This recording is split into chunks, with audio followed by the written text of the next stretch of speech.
MarketAxess exploite une plateforme de premier plan pour le trading électronique de produits de taux, principalement des obligations d'entreprise et d'autres types d'instruments à revenus fixes. Elle offre aux investisseurs institutionnels et aux courtiers négociants une plus grande efficacité de négociation, donc un pool de liquidités diversifié et des réductions de coûts significatives. MarketAxess a présenté des résultats records pour le deuxième trimestre 2025 avec une croissance à 2 chiffres du chiffre d'affaires et des bénéfices portés par des volumes sans précédent sur les plateformes de crédit et de taux. La société démontre une forte dynamique dans ses initiatives de croissance stratégique, notamment le trading de portefeuille et le trading en bloc. Donc, cependant, cette performance globale est éclipsée par une faiblesse persistante et reconnue sur son marché le plus important, le crédit high yield grade américain, dont la part de marché en jeu a été qualifiée de décevante. La direction articule une stratégie de régressement claire axée sur le déploiement de nouvelles solutions high touch et le renforcement de son équipe de direction, mais fait face au scepticisme des analystes quant au rythme d'adoption et à la pression structurelle sur les frais de transaction. Donc, vous savez que MKTX est une entreprise qui fait partie de ma watchlist. OK? Donc, on va faire un tour d'horizon assez rapidement ici de la compagnie. Vous avez croissance des revenus. On aime ça. Volume, correct. Marge brute, très bien. Marge nette ici, on voit que c'est également bien, mais on a une pression ces derniers mois. De toute façon, vous savez pourquoi.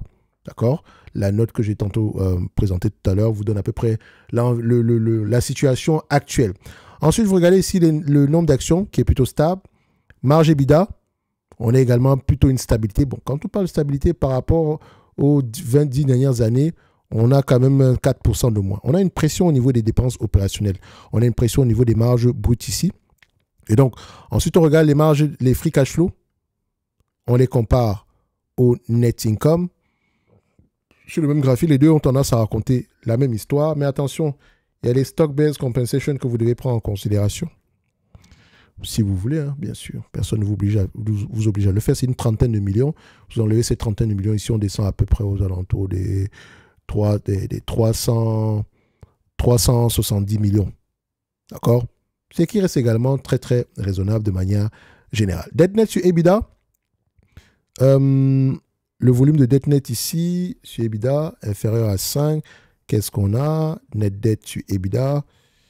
Net dette sur EBITDA, qu'est-ce qu'on a ici? On a à peu près quelque chose. On n'a pas de dette nette. On a plutôt du cash net. On a près de 500 millions de cash net. C'est peut-être 480 millions de cash net. Si on va vérifier, on va regarder ça ici. Dette nette.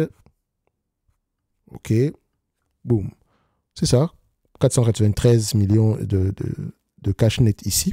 Donc vous devez faire plus parce que 493 millions ici en termes de cash net 493, ça représente à peu près 6,60, près de 7% de la capitalisation boursière. Mais je ne prendrai pas le cash net de cette compagnie.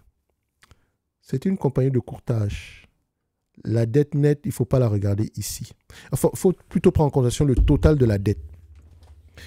Et la dette nette, il faut aller vérifier et ne pas prendre en considération le cash qui n'appartient pas à l'entreprise. Ça vaut autant pour des compagnies comme Euronext, CME, et ICE, Nasdaq, NICE, LSE, bref, on ne va pas toutes les citer. Donc, ici, elle n'a pas de dette nette. On aime bien ça. Elle a de la dette, mais elle n'a pas de dette nette. D'accord? Donc, si on compare ici, elle peut complètement rembourser cette somme-là, de manière générale. Donc, combien est-ce que le marché a tendance à payer pour ce genre d'entreprise? 25 fois les bénéfices, vu le niveau de marge, vu le caractère même du modèle d'affaires ici. C'est un business qui va s'échanger entre 20 et 25 fois les bénéfices. Les derniers mois, le marché s'est emballé. Et là, on revient à quelque chose d'assez normal. MKTX, c'est le ticker symbol. Est-ce que c'est un business prévisible? Ici, 70% du temps, les analystes ont raison. On aime bien. Donc, c'est un business prévisible. Enfin, 80% du temps, même si on prend les free cash flow, vous avez vu que les free cash flow sont généralement plus élevés que les net income. OK? Bon. Maintenant, je prendrai les net income ajustés. Ça va prendre en considération le SBC ainsi que certains éléments que j'aurais peut-être tendance à oublier ici. 20 fois les bénéfices pour ce genre, 25 fois les bénéfices pour ce genre d'entreprise, ça donne à peu près 235 $. OK? Si on prend 20 fois les bénéfices, on va se situer aux alentours ici de 190 $. Aujourd'hui, ça coûte à combien? 180 $. Donc l'entreprise est correctement évaluée. Si vous achetez cette business en date d'aujourd'hui, c'est parce que vous pensez qu'au-delà de 2027, la croissance pourrait continuer à être au moins à un chiffre supérieur à 5%. Et tant mieux si c'est le cas. Mais le prix actuel peut également être, doit nous encourager à prêter attention à ce genre de business. Si vous reversez la totalité des bénéfices nets en dividendes, par rapport au prix actuel, vous aurez un rendement sur coût aux alentours de 5%. Ce qui est intéressant pour ce genre de business-ci. En tout cas, dans ma watchlist, je mettrai ici 235 $ l'action pour cette compagnie. Donc, c'est Capital Market. On vient là. 235 $ l'action. Enfin, ce n'est pas plus grave que ça. Je vais mettre 235 $. Je la ferai ici en off. Donc, pour ceux qui veulent aller plus loin, tous les liens sont en description de la vidéo. Pour les autres, ici, on se donne rendez-vous sur les prochaines vidéos. Merci, au revoir. Le dividende, il est safe, il y a de grandes chances qu'il continue à croître. Vous l'avez tantôt vu ici. Il est de log de combien? Il est de log de 1,69%, alors qu'elle pourrait vous distribuer du 4% en date d'aujourd'hui. Demain, ça sera 5% qu'elle pourra distribuer si ça se réalise ici. Donc, le dividende, il est safe, il y a de grandes chances qu'il continue à croître de manière générale. Donc, ça tombe bien, la page est ouverte. Ici, je mets Collapse All. On vient secteur Financial Capital Market, c'est MKTX. Bim, badaboum. La dernière fois, c'était 227 $ l'action No Target Price. Là, c'est 235 et ça date à peu près de septembre 2024. Il semble qu'au mois de septembre, c'est toujours la bonne période pour renouveler ce type d'entreprise. 235. Voilà.